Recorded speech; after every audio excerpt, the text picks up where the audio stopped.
Hello once again everyone, and today I'm going to be doing a request from one of our viewers, Favkis Nexared, or possibly Nexarade, I'm not sure exactly how you pronounce your username, but they asked me what were the attributes, or rather advantages / disadvantages of a fight between someone utilizing an arming sword, single arming sword specifically, so no buckler or other accompanying weapon, against something like a saber, military or otherwise. And as far as breakdowns go, this one's going to be less about the weapons themselves and much more about the difference between modern context of fencing and life or death. So, firstly, let's go ahead and get the pure mechanical things out of the way. As far as, sword is sword, it doesn't really change all that much. I mean, of course, there's a much more diverse realm of sabers than diverse realm of arming swords. Of course, there are, different versions. You could have a ricasso, you could not have a ricasso. You could have a longer grip, you could have a shorter grip, you could have a heavier edge, less edge. There's a bunch of different things there. But really, the actual overall sword won't change all that much on this front versus when it comes to saber, military, or otherwise, then things can matter. Is it something more like this, where it's got a relatively encompassing guard, but is on the longer side? Is it a heavier cavalry or trooper saber? If it's a trooper saber, it's got a 3/4 basket, pretty much.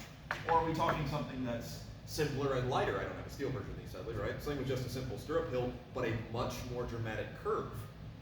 Those sorts of things could have an impact in the fight, certainly in regards to straight edge versus a more curved edge. Anytime you enter into a bind, this guy does get some unique little tricks that the straight edge can't do by default, but generally speaking, when it comes down to the pure attributes of the weapons themselves, not that much changes. Instead, where we're going to start to see differences between the approach and what would probably be more interesting in the fight is the methodology behind them, symmetry versus linearity.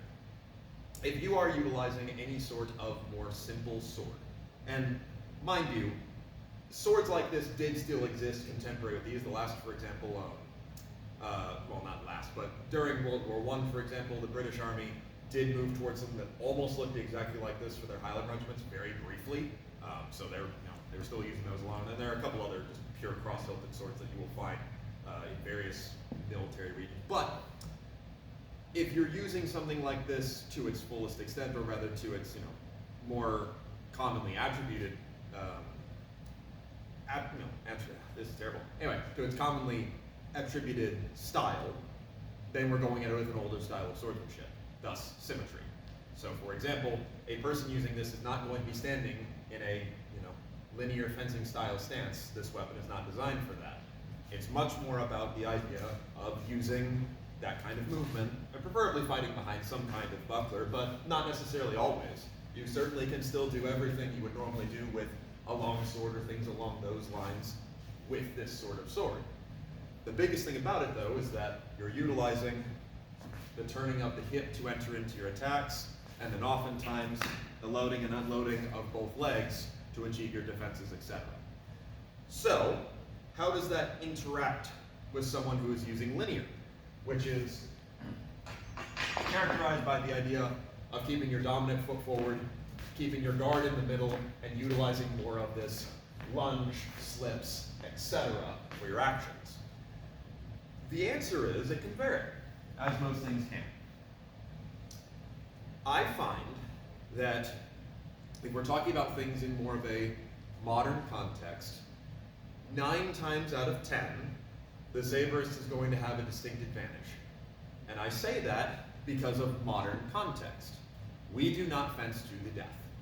No one walking around with a sword can really claim they fence to the death, right? Certainly not in this modern context. And certainly not like this, right? No one's enough of a master of a style walking around that can challenge people in the street and then not go to prison.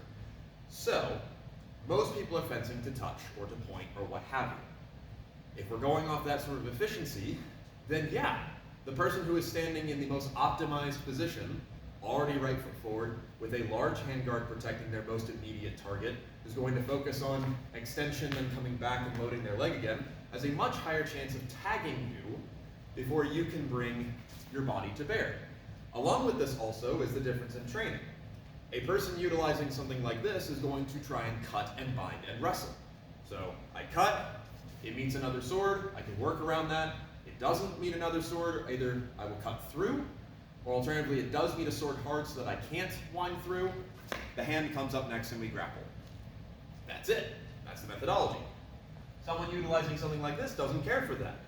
Their training is all about the idea of deal with attack, look for opportunity, and execute opportunity, usually while keeping distance. Not that they can't play close, but they generally won't. You've already got such an advantageous tool and methodology, why would you? So, this can lead to a lot of people trying to utilize these like that. I don't really recommend doing that. Instead, I find that if you are going to use this and this system to its fullest extent against something like that, the only way to do so is to add an attribute of earnestness. And this is where we get into the contextual bit again. So modern day, we always have the choice of, are we fencing to touch? We're just playing, everything's even, whoever touches who first and better, etc. Or do we actually care about trying to simulate putting somebody down? Because I can tell you, my finest cut with a lunge is not going to be near as powerful as not even my average cut with a pass. It's just a different mechanic. It's got so much more behind it. A person who is genuinely using something like this, Messer, near and dear to my heart, or any sort of arming sword, should be putting their hips into it. So when this cut comes down, I don't really necessarily care if you tag my hand, because this will still be going down, and it will still be something you have to deal with, and that's where the earnestness comes into it. Because when it comes to this matchup, I have played on this side more recently, but the thing I will always be game for, I love fencing mixed weapons in particular with my broadsword, but also with saber. The reason for that is because you're on the back foot. As far as defensive options go, I'm mostly sticking to just kind of keeping my zone contained, occasionally moving beyond it for a quick hit, but as far as killing, I need to land a good thrust or I need to land a really good cut to a head to put someone down. That puts me in an interesting position of, sure, if I wasn't afraid of binding and wrestling and things along those lines, but again, that takes away the attributes of my weapon, my system. When that cut comes down, I could cover and try to move in, but then we're just wrestling. That's not necessarily very useful for my sword. Alternatively, here comes that cut, I could tag the hand, and if I've got the room and the distance to tag it and cover, maybe I will. But more often, tagging that hand at the loss of my head is a bad bet. It is better for me to go, nope, even though that target is there and I could take it, it would be much safer for me to retreat under cover and see what else I can get. And that often is what really defines my mixed weapon bouts when I'm on this side of it, is the choice of, yeah, I'm faster than this person just because of the nature of how I'm standing. Is it the smart idea for me to take this target right now if I was playing for keeps? And generally speaking, what I find ends up happening is if I keep to my system, if I keep myself out of harm's way and focus on defending, by the time I do land that good hit, I know it was the right one. Now, on the flip side of things, if we're talking about just pure approach, that's where things get a little trickier, because certainly when someone is not meeting you even, and depending upon your school's climate or the people you fence with climate, not everyone may be game for actually putting their hit turn into it. I find a lot of people are kind of, let's say, uncomfortable with the idea of putting actual hit turn into cuts, in particular with one-handed weapons. I think this is mostly because not a lot of people practice it enough, but the whole point of it is, if I'm going to cut with this, I should be comfortable with the idea of cutting through and preparing to cut through again.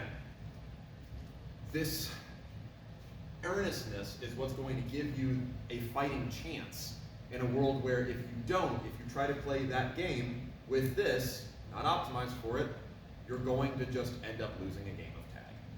So, to answer the original question and sum up what I've just been talking about, as far as advantages versus disadvantages, purely mechanical, bigger handguard sometimes, the slight curve can affect things sometimes. So I often find this has a slightly better balance in close range. I'd much prefer to grapple with one of these as opposed to one of these. And generally you're going to get a little more short edge use. I mean, you can of course do that with this sword, but it's going to be a little more prevalent. As far as fighting style advantage versus disadvantage, linearity is far better at effectively getting quick hits. Sometimes also good hits. You're just in a very optimized stance. Getting a sincere fight-ending hit can be a lot more tricky and usually has to resort to a thrust. This, on the other hand, is fantastic. Symmetry is great for being kind of all over. You can cut from range, you can bind wine, you can wrestle. And there's very little mechanical change between those three actions. As far as what your objective is and how that affects advantage versus disadvantage, if you're playing tag, get this. If you are fencing for just touch, or for points, or for whatever, get this, use this, it's far more optimized. If you are fencing for earnestness, because you're either simulating earnestness or you're in a situation wherein earnestness is more implied, you may find that even the people using this start to resort to more of what this will be doing. I'm sure some people will disagree with me, but that is how I answer the question as was presented to me. It's all about when styles clash, who keeps to their style should have a bigger, inform on who wins. And on top of that, also the context in which those two styles meet. Because, I don't expect a Taekwondo guy to do fantastic at a boxing event. Not that they couldn't, but it's just not the optimized game. If we were allowing striking on both high-low lines, who knows? Either way, though, hopefully that was informative and it gives people something to chew on. I'm happy to talk more about this subject. It's something I was probably thinking about doing anyway, the idea of symmetry, meaning linearity, and back and forth and earnestness. But I'll save that for further discussion for another video. For now, though, thank you very, very much for watching. Have a happy holidays, and I will talk about some other fencing another time.